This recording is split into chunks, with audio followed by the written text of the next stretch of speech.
ఏ topic పైన మాట్లాడితే నాకు కొంచెం టాపిక్స్ అనేటివి మీరు చెప్తే నేను తప్పకుండా అయితే ఇస్తాను.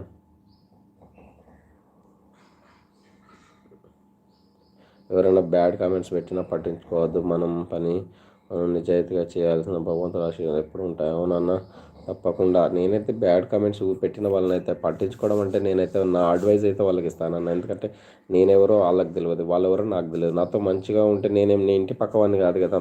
ఇంటి పక్క వాడు నీ చెడు కోరుకుంటాడు కావచ్చు, కానీ లేదంటే నీ రిలేషన్స్, నీ బంధువులు నీ గురించి అంటే మావాడు ఎదుగుతుండు, వాడు నాకంటే ఎక్కువ ఎదుగుతుండు అని వాళ్ళకి ఈర్ష్య ఉండవచ్చు. నాకైతే ఎలాంటి ఈర్ష్య అయితే ఉండదు.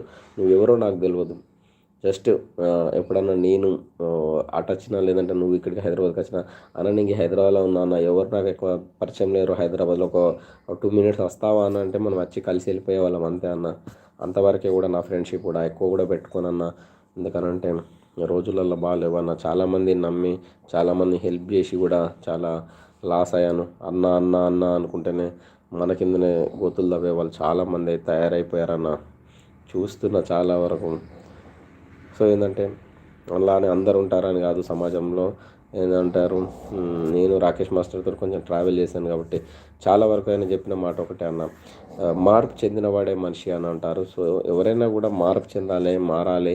ఇంకా మారకుంటే అట్లనే వ్యవహరిస్తా అంటే మనం ఏం చేయలేమన్నా. బ్యాడ్ కామెంట్స్ పెట్టిన వాళ్ళందరూ కూడా అదే చెప్తా.